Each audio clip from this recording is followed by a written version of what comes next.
Olá, senhoras e senhores, eu sou Daniel Veiga, seu anfitrião na RISC-Com Brasil 2015 e agora nós vamos ver a palestra do professor Vendrame. Então, para quem não conhece, ele é um autor de 12 livros relacionados com segurança do trabalho e perícias e a palestra dele vai ser sobre questões legais na perícia judicial. Então, lembrando, feche todas as abas, desligue o seu celular, pegue papel e caneta para anotar tudo que ele tem a dizer, ok?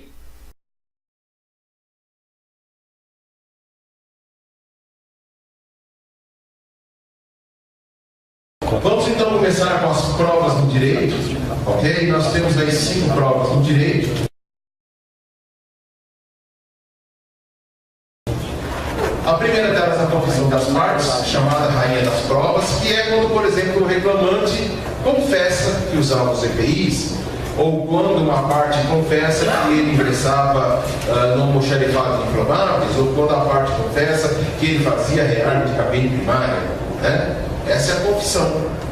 A segunda é o oitiva de testemunhas, que é aquela em que eu vou ouvir pessoas, eu vou escutar, né, o relato de alguém. E essa é chamada de a prostituta das provas, porque testemunho sabe como que é. Muita gente quer testemunhar aquilo que não viu ou ouviu. Então é muito complicado, principalmente na perícia, o oitiva de testemunhas, além da preparação, que algumas delas já vêm em situações. A prova documental é representada por todos os documentos que são utilizados, né? O perito pode chegar lá, pedir uma ficha de EPI, um layout, como pode pedir também um PPRA, um LTCAT, né? E aí vale o ditado: diga o que tu queres e saberei que perito tu és. Né? Porque o perito que chega numa empresa pedindo PPRA, LTCAT, pedindo mapa de risco, pedindo, né? Quando ele pede mapa de risco, então é de chorar, porque o cara não tem a menor noção do que é reconhecimento de risco. Ele quer ver o mapa de risco da CIPA para direcionar ele no que ele vai fazer no trabalho pericial. Perito vem do latim peritus, significa sapiente, conhecedor, não tem dúvida, ele é o cara, ele tem que saber toda a área dele ali. Então, chegar numa empresa e pedir um documento porque ele tem alguma deficiência, uma carência de conhecimento, é sinal de que não poderia ser tão perito assim. O quarto são as vistorias e perícias, que é o que a gente vai ver hoje aqui durante o dia, tá certo? A gente vai ver vistorias e perícias, eu até esqueci de falar, mas na parte da manhã a gente vai ver aspectos relativos à área jurídica, né? Como se portar na perícia e tudo mais, quais são os direitos e deveres do perito, e na segunda parte do curso as duas não são exatamente iguais, mas na segunda parte a gente entra quais são a autoridade com a periculosidade. Então a primeira parte ela é assim mais estranha até para nós que temos formação técnica, mas ela se faz necessária para que o perito conheça seus direitos e obrigações, ok? E a última, a inspeção judicial, que todo mundo também confunde com perícia. Eu estou cansado de pegar laudo que diz assim que ele fez uma inspeção judicial. E perito não faz inspeção judicial. Inspeção judicial é ato privativo de juiz, acompanhado ou não do perito. Mas é o juiz que faz inspeção. O perito faz perícia. Inspeção é ato de juiz. Ok?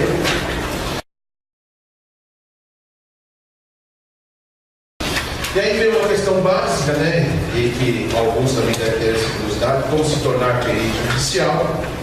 Então, para que eu seja perito judicial, a primeira coisa que eu preciso ter é uma qualificação. No caso de insalubridade e periculosidade, eu tenho que ser engenheiro de segurança ou médico de trabalho. Para ser perito, tá? O assistente não, mas para ser perito, eu tenho que ter essa formação. Além do que, né, eu preciso ter um network, uma rede de contatos, porque o perito ele é de confiança do juiz. Então, eu preciso conhecer um juiz. Ou um juiz, ou um diretor de secretaria, ou um funcionário da justiça, qualquer pessoa que possa me facilitar o trânsito dentro da vara, né? Para eu chegar lá e começar os meus trabalhos.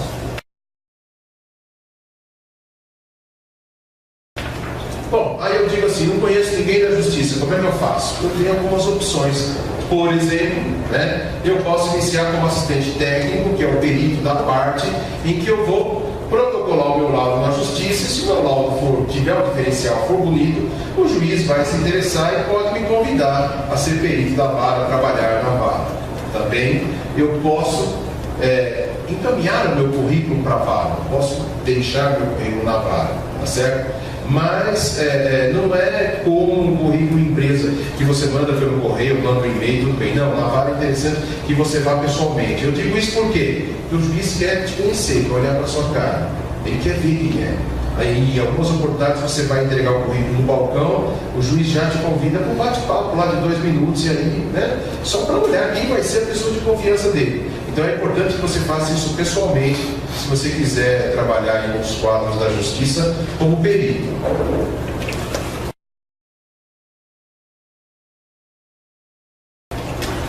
E aí você diz, bom, não sou convidado aqui pelo juiz, fiz tudo que você recomendou. Tem um detalhe, vara de capital tem superlotação. Tá? Por exemplo, aqui em São Paulo nós temos mais de 800 peritos. Então assim, tudo bem que nós temos 90 varas, mas a gente tem muito perito. No interior é mais fácil. Eu mesmo iniciei no interior, eu iniciei em São Paulo. Lá nos idos de 92 eu fui para Jundiaí e comecei a fazer perícias lá. Né? Então assim, está a 50 km de São Paulo, mas já era uma cidade que tinha carência de peritos. Eu cheguei lá, tinha 2 peritos na época e eu fui o terceiro a estar iniciando. Então assim, no interior, né, longe da capital, é tudo mais fácil. Né? E se eu falar para vocês que há pouco tempo, no interior de São Paulo ainda tinha carência de peritos, por exemplo, em Avaré não tinha peritos, estavam no pleno emprego e ninguém queria ser perito. Teve que gente de São Paulo para lá para substituir.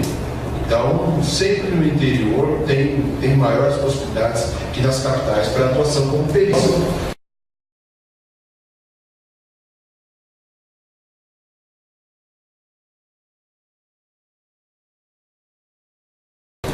Vamos então começar com o artigo 145, que diz: quando a prova do fato depender do conhecimento técnico ou científico, o juiz será assistido por perito.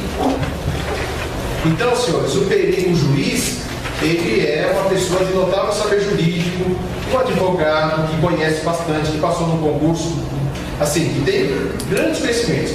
Mas no resto, nas outras áreas de conhecimento humano, ele é um homem comum. Ele não conhece de segurança, ele não conhece de engenharia, de medicina, de odontologia, de contabilidade, nada. Ele pode até conhecer por hobby, mas a especialidade dele é o direito. Então, sempre que ele precisa opinar nessas questões técnicas, ele se assessora como perito. Então, nós temos perito odontólogo, perito médico, perito agrimensor, perito grafotécnico, grafológico, perito documentoscópico, perito engenheiro, perito contador, perito economista, perito psicólogo, perito de acidente de trânsito, perito avaliador de obra de arte. Tem assim, todo ramo de conhecimento tem perito. Tudo que você pensar tem perito. Tá? E todo conhecimento ele vai se utilizar. Perito na área química, perito na área mecânica, perito na área de têxtil, tudo vocês imaginarem. Não no trabalhista, mas nos outros ramos de direito eu tenho todos os peritos lá para ajudar o juiz. Então o perito ele é um auxiliar da justiça que vai assisti-lo nos momentos em que ele precisa opinar de uma questão técnica em que ele não tem conhecimento. Então ao invés de ele pegar o livro e ficar lá, não, ele chama um perito, certo? E a regra é que esse perito tenha curso superior, está lá no parágrafo 1º. É a primeira regra, tá certo? A regra geral para peritos. E nas localidades onde não houver peritos com um curso superior, o juiz pode nomear quem ele quiser. Ele pode chamar uma pessoa com 2º grau, ele pode chamar um técnico, não tem um engenheiro de segurança, eu posso chamar um engenheiro comum, eu posso chamar um engenheiro químico, eu posso chamar um técnico de segurança, eu posso chamar um técnico químico, eu posso chamar qualquer pessoa que eu entender. Não tem engenheiro, eu posso nomear qualquer outro. Outro detalhe, os peritos deverão comprovar sua especialidade na matéria mediante a inscrição no órgão específico. Tá? Então, além de ter essa formação, ele tem que comprovar que ele tem CREA, que ele tem CRM e tudo mais. Artigo 421, o juiz fixará o juiz nomeará o perito, fixando de imediato o prazo para a entrega do laudo. Esse prazo de 5 dias que aparece aqui, né, de intimação do despacho, também pode variar. O juiz pode dar 10, 15, 20, quanto ele quiser. Então ele vai estipular um prazo para que as partes se indicam o assistente técnico e apresente requisitos. O assistente técnico é o perito de cada parte. No processo civil, no Código Civil anterior, existiam 3 peritos, né? Só que isso ficava caro. Com o novo processo civil, né, o anterior, passou a ter um perito em cada parte do meio, o seu perito assistente, que é o assistente técnico. Diga. Esse assistente técnico aí precisa ser engenheiro também? Não, esse assistente técnico ele não precisa ter qualquer formação. Mas é óbvio que eu, né, não vou chamar o Zé da esquina para ser meu assistente técnico. Eu vou chamar alguém com tanta capacidade quanto o perito para poder discutir. Mas tem empresas que querem economizar e chamam lá o... Né, manda, por exemplo, num processo que tem periculosidade por eletricidade, ele manda um engenheiro eletricista que não sabe nada de, por exemplo, periculosidade. E o cara fica lá, que um pastel o tempo todo na perícia, só olhando para a cara do perito. Então, assim, é recomendável que seja alguém que tenha conhecimento para poder discutir, né? Pode ser um técnico de segurança experimentado, já com uma senioridade na área, que consiga discutir. Artigo 422. O perito cumprirá escrupulosamente o encargo que lhe for cometido, independente de erro de compromisso. Os assistentes são de confiança da parte, não sujeitos a impedimento de suspeição. Então, senhores, esse tema de compromisso que diz aqui na lei, né, é uma coisa antiga que o antigo código pedia e que pode eventualmente alguém pedir em razão do próprio artigo 827 da CLT. Que fala lá que o juiz ou presidente poderá ver os peritos compromissados. O que era esse termo de compromisso? Era uma cartinha que eu fazia, um papelzinho, uma declaração que dizia assim, ó, eu, Antônio Carlos Vendrame, me comprometo a realizar trabalhos periciais sem malícia nem maldade. Era exatamente esses termos que eu utilizava. É o termo de compromisso. Hoje não existe mais. Mas se algum juiz te pedir, né, faça o termo de compromisso. Bom, vamos ver então quais são os impedimentos e suspeição no caso da perícia.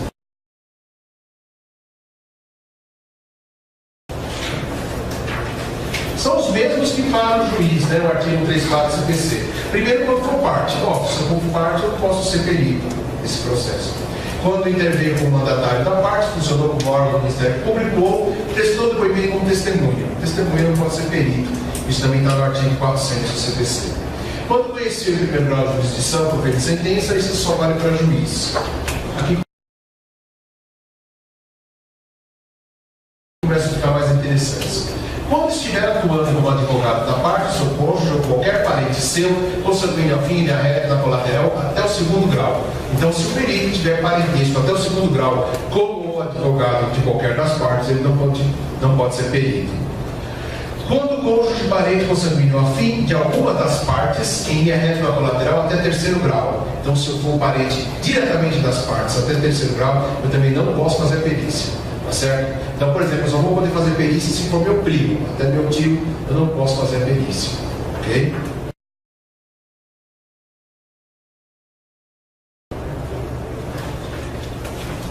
Quando for órgão de direção ou de administração de pessoa jurídica, parte na causa. Então, eu sou perito, eu sou acionista da empresa, ou eu sou diretor da empresa, eu não posso fazer perícia lá. Quando for amigo íntimo ou inimigo capital de qualquer das partes. Tá? O que é amigo íntimo? Amigo íntimo na justiça é frequentar a casa do outro. Então, imagina uma cidade interior pequena em que todo mundo se conhece, todo mundo frequenta a casa.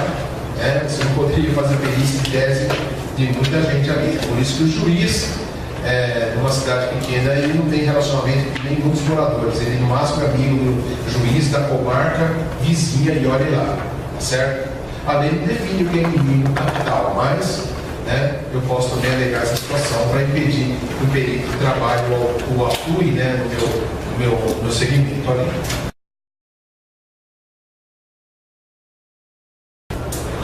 Quando alguma das partes provedora ou devedora sua, de seu cônjuge ou de parentes destes, em linha reta na colateral até o terceiro grau. Óbvio, né?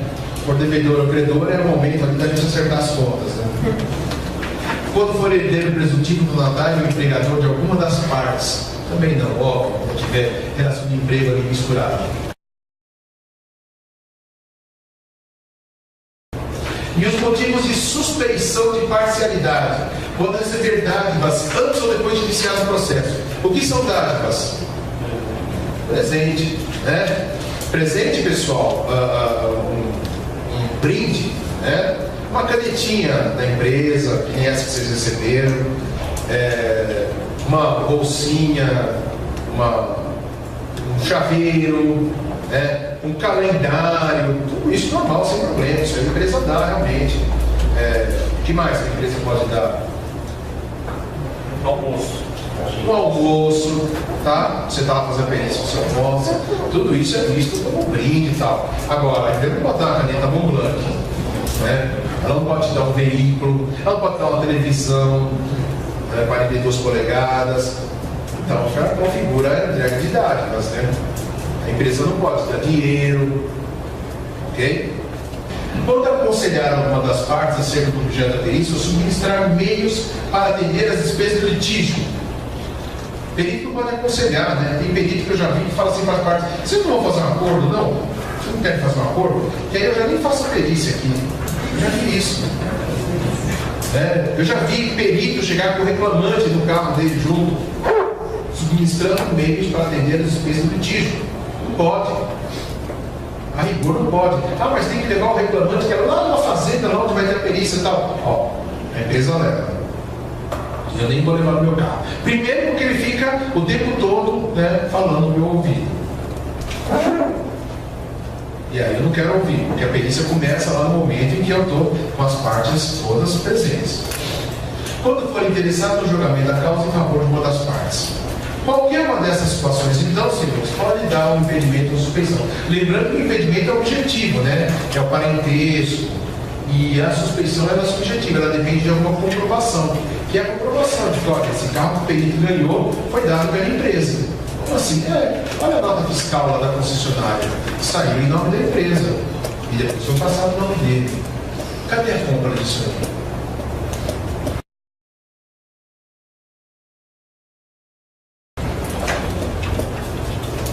Artigo 146 do CPC. O perito tem o dever de cumprir o ofício no prazo que lhe assina a lei, empregando toda a sua diligência. Pode, todavia, excusar-se do encargo, alegando motivo legítimo. E essa excusa será apresentada no prazo de 5 dias contado da intimação, ou, no caso de um impedimento superveniente, tá? Quando acontecer, sob pena de se imputar renunciado ao direito de alegado. A perícia, senhores, ela é voluntária. Eu vou lá na justiça, me proponho a fazer, ok? Mas a partir do momento em que eu sou nomeado e passou os 5 dias, ela se torna munus público e eu viro funcionário público. Eu sou obrigado a fazer a perícia. E se eu não fazer a perícia, o juiz pode me impor multa nessa situação. Então, muito cuidado, tá? Agora, passados 5 dias, por exemplo, eu tenho que fazer uma cirurgia de emergência. Morre a minha sogra que mora lá na Austrália, eu tenho que viajar para lá. Ela está na Austrália, eu tenho uma casa para ela na Austrália. Eu sou bonzinho. Eu mandei ela lá para a Austrália, dou na casa, ela fica lá, bem longe. Eu vejo ela a cada 4 anos só, ela morreu, eu vou lá visitar ela. Aí eu posso pegar motivo para não fazer a perícia, mas fora disso não, tá certo? Artigo 44. O perito pode ser substituído quando carecer de conhecimento técnico ou científico, ou seja, ele não detém conhecimento para realizar, certo?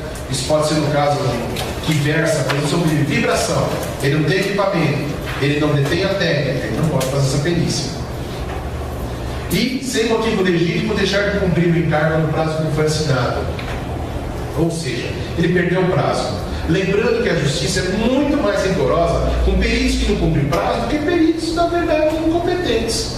O perito incompetente até passa para a justiça. Ela até, faz de conta que não vê, mas o cara que não cumpre prazo é crítico na justiça. E esse tem vida muito curta lá. Inclusive, o parágrafo único diz o seguinte: no caso de perda de prazo, o juiz vai comunicar ao CREA, vai comunicar ao CRM, vai impor multa ao perito, tá? Em razão desse possível prejuízo aí no processo. Então, assim, muito cuidado na hora que você estiver atuando, pegar o processo e ficar lá segurando 1 mês, 2, 3, 4, 5, 6, 7, 8. Poxa, mas quem ficou 8 meses com o processo? Eu já peguei o processo, o cara estava 8 meses. Foi destituído, o oficial de justiça foi na casa dele buscar os autos. e eu fui nomeado em seguida. 8 meses o cara ficou fazendo uma perícia de ruído e calor. Vocês acreditam?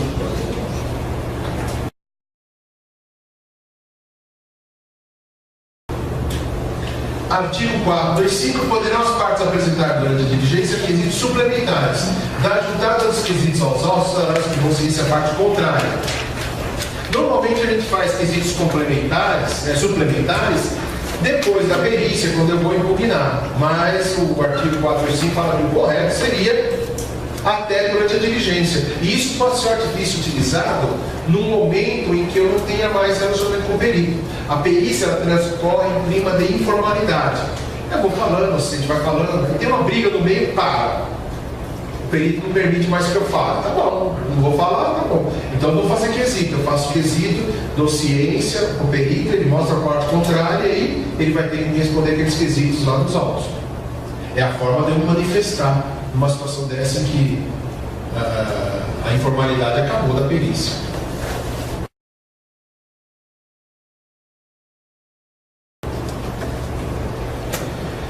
Artigo 426. Compete ao juiz indeferir quesitos impertinentes sobre formulários que entender necessários. O juiz, determinados quesitos que não têm pertinência com o objeto da perícia, ele pode negar a resposta. Lembre-se que o nosso objeto é a insalubridade e periculosidade. E as partes podem perguntar questões sobre horário de trabalho, hora extra, perfeição na atividade para fazer equiparação salarial. Então, assim, os advogados podem ser ardilosos e fazer várias perguntas que não tem nada a ver com a perícia. E a gente, como perito, não deve responder. Então, nessas situações, eu dou como prejudicado e não respondo. Eu vou quesito prejudicado. Prejudicado, não respondo. O reclamante tomava leite? Prejudicado. O reclamante fazia horário de descanso? Prejudicado. Só vou responder que tem a pertinência com a insalubridade e periculosidade. O reclamante tem perda auditiva? Prejudicado. Fazendo prova, são outras coisas. Ele fica perguntando, coisas que não tem nada a ver dentro do processo.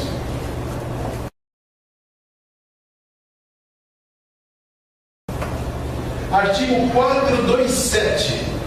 O juiz poderá dispensar a prova pericial quando as partes da inicial da contestação apresentarem, sobre as questões de fato, pareceres técnicos ou documentos elucidativos que considerarem suficientes. O que é isso? O reclamante, quando ele ingressa com o processo, ele já entra com alguns laudos favoráveis, de colegas. A empresa, quando vai se defender, mostra alguns laudos que não foram favoráveis a determinados empregados. Aqui isso chama-se prova emprestada. E em tese o juiz pode julgar por causa da prova emprestada. Mas no caso de insalubridade e periculosidade é uma exceção que não pode. Tá certo? Mas a prova emprestada ela não para aí. O perito, ao ler o processo, ele vai ver a prova emprestada. E ele pode já mostrar a sua tendência para um lado ou outro em razão da quantidade de prova emprestada que há. E pior que isso ainda, é numa situação em que eu não tenho um fato para o juiz.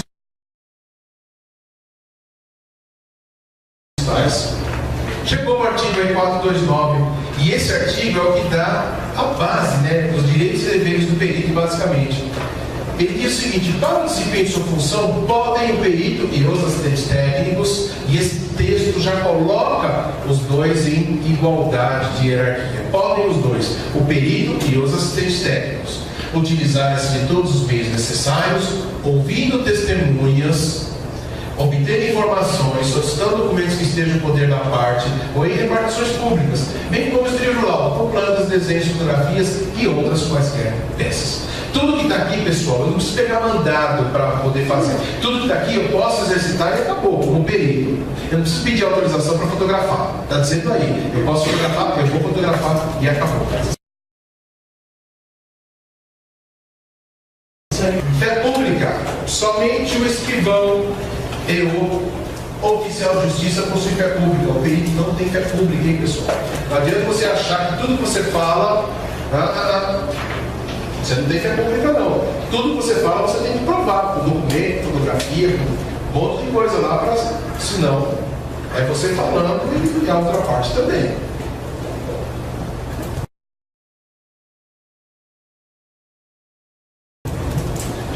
Artigo 433. E atenção, muita atenção. É nesse momento que O código, a CLT, ela conflita com o Código de Processo Civil. Então nós temos duas situações diferentes aqui. O Código de Processo Civil diz o seguinte: o perito apresentará o laudo em cartório no prazo fixado pelo juiz, pelo menos 20 dias antes da audiência de instrução de julgamento. Parágrafo único.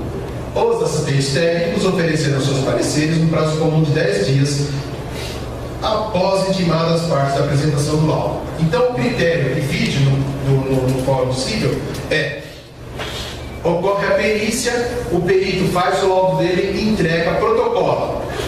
Eu sou informado do laudo dele e a partir daí eu tenho 10 dias para eu, como assistente técnico, fazer um parecer concordante ou discordante.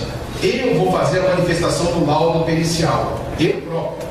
Mas esse é o procedimento civil, tá? O artigo 433. No trabalhista, o que vige, parece um pouco de aqui. O que vige no trabalhista é a Lei 5584, 70, através do seu artigo 3º, que me diz assim: os exames periciais serão realizados no período único designado pelo juiz e fixará o prazo para a entrega do laudo. Parágrafo único. Permitir-se-á a cada parte a indicação de um assistente, cujo laudo terá que ser apresentado no mesmo prazo assinado para o perito, sob pena de ser desentranhado dos autos. Então, assim, pessoal, esses dois critérios funcionam paralelos no país, hein? Lembre-se, as varas não têm obrigação de ter uniformidade. Cada juiz determina como é a sua vara. Então, assim, enquanto a maioria das varas usa esse critério, que é o da Lei 5584, ou seja, perito e assistente tem prazo comum, okay? Então eu tenho que entregar no mesmo prazo que o perito ou antes dele, e aí eu não vou ter acesso ao laudo dele, e quem vai fazer a impugnação é o advogado, óbvio, com os subsídios que eu vou dar para ele, mas quem vai fazer isso é o advogado, certo? E isso se contrapõe ao 433, em que eu próprio vou fazer a impugnação 10 dias depois de entregar o laudo. Então, como resolver a questão? A regra é essa aqui, é o trabalhista. A regra é: perito e assistente tem o mesmo prazo. E eu vou entregar um laudo, um parecer, dizendo o que eu ouvi durante a perícia. Mas se no termo de audiência aparecer lá uma indicação de que é para o assistente protocolar seu laudo dentro do artigo 433, aí eu tenho os 10 dias na frente. Depois do laudo. O laudo é entregue, é protocolado, o juiz fala assim: ó, o laudo foi entregue, manifesta para o assistente. Aí o assistente faz o parecer dele, concordante ou discordante. Entenderam perfeitamente essa situação, pessoal? Essas duas situações convivem juntas, né? Lembrando que a regra é essa. O artigo 433 é a exceção, certo? Em São Paulo, por exemplo, eu já vi várias vezes o juiz determinar que o assistente se manifeste depois. No Rio de Janeiro também é comum o uso do 433, tá? Em todas as localidades aí, os juízes têm a livre escolha entre um ou outra opção, ok? Todos entenderam perfeitamente aí?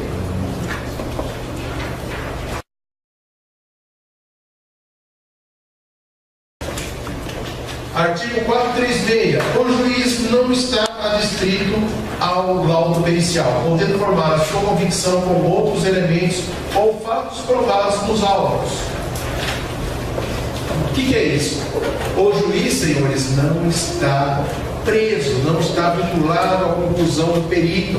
Ele pode julgar diferentemente do laudo, se ele quiser. É claro que nessa situação isso envolve o quê? Uma quebra de confiança. Mas o juiz pode discordar do laudo e julgar diferentemente. Tá certo? E isso acontece frequentemente em situações que a gente conhece como clássicas aí, com a história dos tanques, por exemplo, isso é muito comum. Então o juiz ele pode discordar, apesar de ele não ter conhecimento técnico, mas ele, né, vai contra o seu próprio nomeado lá e pode emitir uma sentença diferente.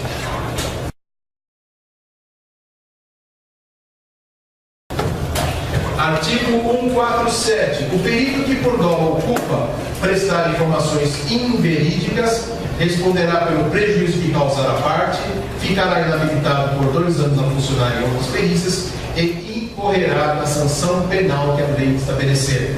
Então essas são as principais penalidades para o crime de falsa perícia, né? as empresas não exercitam isso com frequência. O que a gente vê, na verdade, é um medo do corporativismo pericial e ele acaba muitas vezes deixando de lado. Mas a empresa pode, né, entrar com exceção de suspeição ou até a denúncia do crime e constatar esse crime, esse perito ficar inabilitado a funcionar por todas as varas do país durante 2 anos. Ele será em curso no Código Civil, terá que indenizar a parte pelos prejuízos e ainda o Código Penal por estar em curso em crime dentro de repartição pública. Então, senhores, são três situações diferentes de crime aí.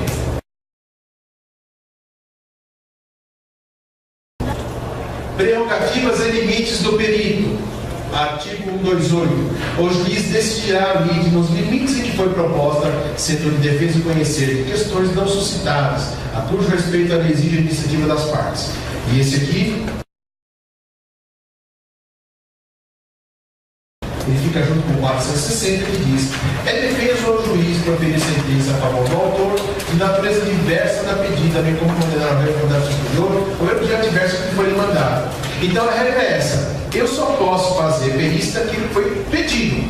Se o pedido é insalubridade, eu vou fazer insalubridade. Se for periculosidade, é periculosidade. Se pedir os dois, eu faço os dois: insalubridade e periculosidade.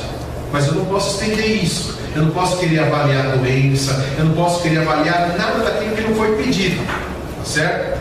E outra, perito fazer pergunta inoportuna, por exemplo, houve acidente, não houve acidente. Senhores, a perícia não é para isso. Não tem que saber se houve acidente ou não, se houve doença ou não. O que eu estou vendo é insalubridade, periculosidade.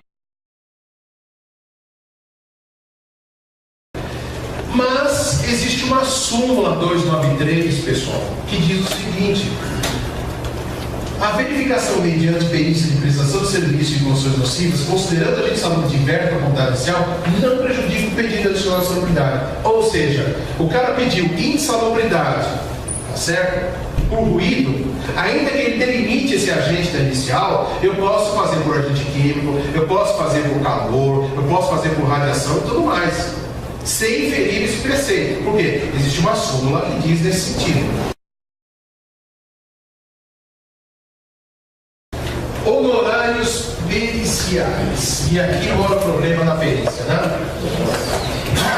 Infelizmente, a perícia da meio de sobrevivência é certa para alunos. Já sabem quem são esses alunos, né? A perícia já foi um bom negócio no passado. Hoje, pela demora, né, pela lentidão do judiciário, acaba sendo difícil para você atuar como perito. O problema é que todo perito novo, né, ingressa, começa a fazer perícia hoje e ele já acha que no dia 5 do próximo mês vai ter um cheque lá na caixa dele, na Justiça do Trabalho, para chegar pelo correio. E não é assim, pessoal. A perícia, durante alguns anos, você vai ter que passar lá camelando, pagando um escritório, gastando gasolina para fazer perícia, tendo gente lá para te ajudar, comprando equipamentos, tudo. Não vai receber nada no período. Né? Por isso que eu, na verdade, eu sempre mantive meu emprego e fazia perícias paralelamente. Quando eu já tinha um número grande, eu tinha 400 perícias, aí eu parei e fui só cuidar da perícia. Foi exatamente aquele momento que a perícia virou trabalho e o trabalho que eu tinha virou bico frente ao que eu já recebia. Tá? Aí eu pude migrar. Mas de uma forma geral, você precisa ter um gás, um lastro financeiro muito grande, senão você pode morrer na praia. Porque esses honorários pode levar até 10 anos o recebimento. Se eles fazem acordo, a coisa é mais rápida, mas isso aí pode demorar bastante. Como assistente, não, você já recebe imediato. Fez, protocolou o laudo, recebe e acabou. Não tem problema.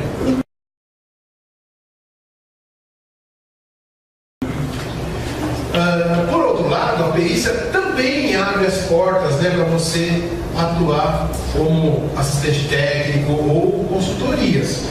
A perícia é um cartão de visita para você fazer negócio.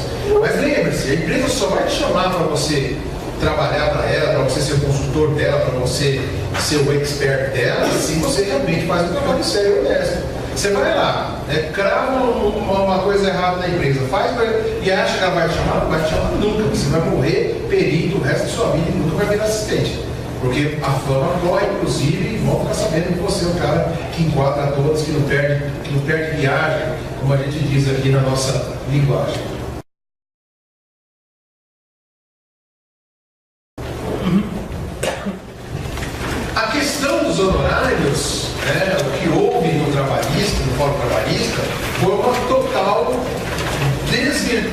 muito do que era previsto já no Código Civil.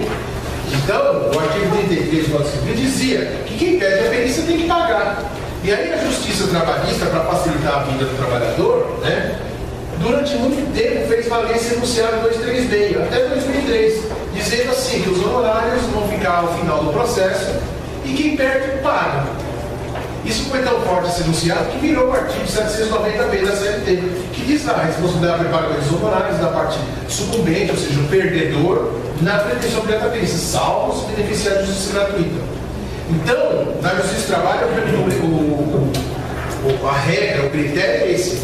Quem perde, paga, tá certo? Só que o reclamante perdendo, ele já entra com pedido de justiça gratuita.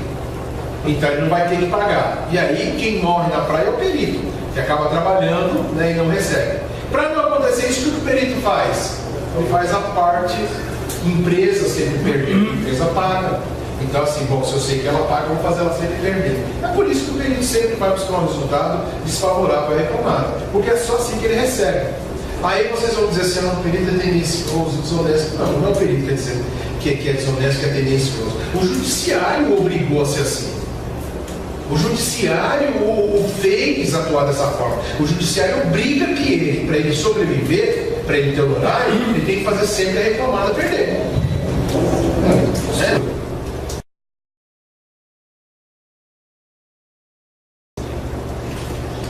Então, pessoal, na Justiça do Trabalho o critério é quem perde paga, enquanto na Justiça Civil quem perde paga. Na Justiça Civil tem uma perícia, deposite honorário do perito previamente. Ah, não tem perícia. Ah, mas e aí? E aí? Acabou. Na Justiça do Trabalho é que essa coisa, não, vamos deixar no final a gente discute. Primeiro faz a perícia, depois vamos discutir. E aí? Fica esse problema.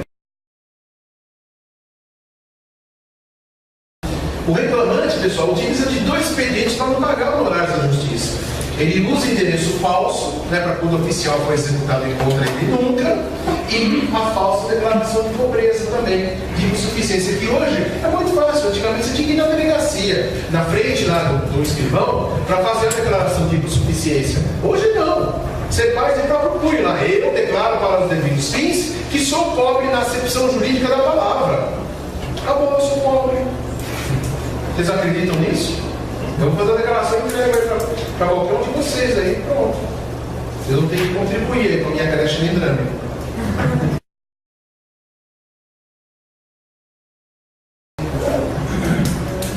Então, pessoal, o que o perito precisa fazer com o reclamante para garantir seus honorários é, durante o inquérito, verificar se o endereço do processo é o endereço real dele. Após, né, obter o telefone dele, ver se ele realmente não está desempregado, saiu ali, terminou a perícia, ver se ele possui veículo, que esse veículo pode ser penhorado eventualmente lá na frente. Tudo isso o perito precisa ficar de olho, tomando conta. Ele já sabe que o reclamante vai perder, bom, vou confirmar o endereço, vou ver se eu acho o telefone dele, vou ver se ele está desempregado, vou ver se ele veio em carro. Porque a execução é sua, você tem que fazer.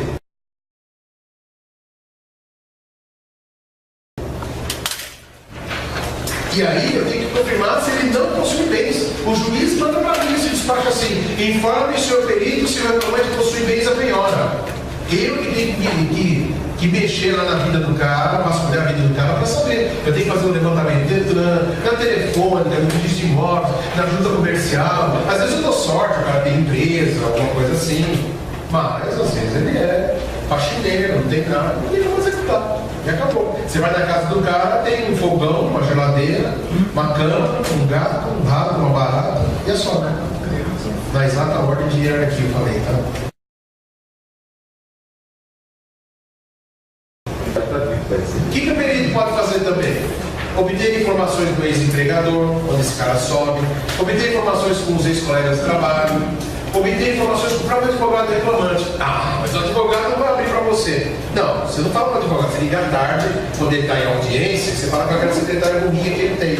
Fala assim, ó, sou perito no processo, você me informa o telefone dele, o endereço do reclamante, eu preciso falar com ele. Ela vai informando. Pesquisar na internet, né? Hoje a internet é um livro aberto da vida de todo mundo. Põe na internet, sai o cara lá da Babilônia, requerer oficiar a Receita Federal, o juiz pode oficiar isso Federal para que mande a declaração para você ver os bens dele. E o Bacen Judi. O Bacen Judi sabe o que é, pessoal? É um programa que o juiz tem na mesa dele, que ele acessa pelo CPF contas bancárias do Brasil inteiro. Eu ponho o CPF dela aqui, ó, eu sei quanto ela tem em todas as contas dela. E o juiz bloqueia ela na mesa dele. Ele tem esse poder de bloquear. Na mesa dele, ele bloqueia. Tá certo? Então, assim, se tiver saldo em conta, eficiente é o método, se não, né?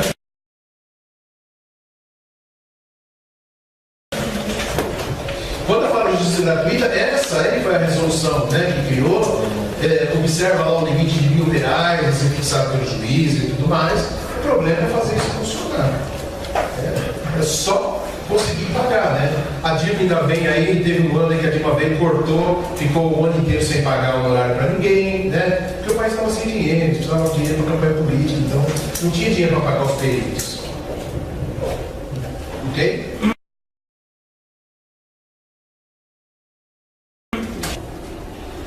Artigo 195 da CLT. A caracterização e classificação da insalubridade e da periculosidade, segundo as normas do Ministério do Trabalho, parcial através de perícia a cargo de médico do trabalho ou engenheiro do trabalho, registrados no Ministério do Trabalho. Esse artigo aqui tem dois pequenos equívocos. O primeiro dele é que tanto o médico como o engenheiro hoje eles são registrados no CREA, CRE e não no Ministério do Trabalho mais. Tá certo? E segundo, a classificação da insalubridade, né, grau médio, grau mínimo ou grau máximo, quem faz é a própria lei. O perito não enquadra, o perito só faz a caracterização. A classificação, a lei já diz quem que é grau mínimo, médio ou máximo. Okay?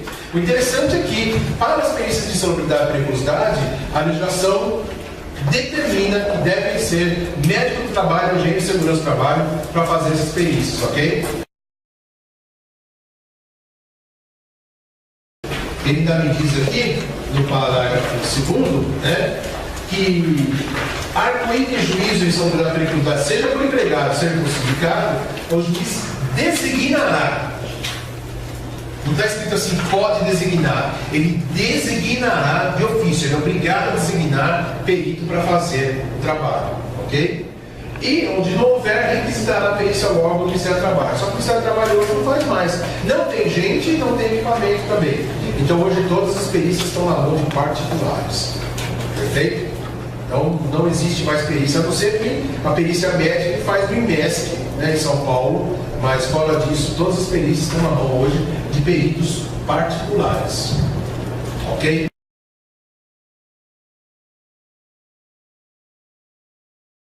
Olá, senhoras e senhores! Espero que você tenha gostado de assistir essa palestra com um excelente conteúdo da RISC-COM Brasil 2015. Caso você esteja cadastrado na nossa lista, você está recebendo os horários das exibições gratuitas. E se mesmo assim você não conseguiu assistir alguma palestra, não tem problema, porque você pode adquirir o pacote VIP da RISC-COM. Com o pacote VIP você tem acesso a todas as palestras no ambiente de EAD, para assistir as palestras quando quiser, quantas vezes quiser, durante 2 anos. Então, clique no botão que aparece aqui na sua tela e adquira já o seu pacote VIP para ter acesso a todas as palestras e assistir tranquilamente a hora que você quiser. Até mais!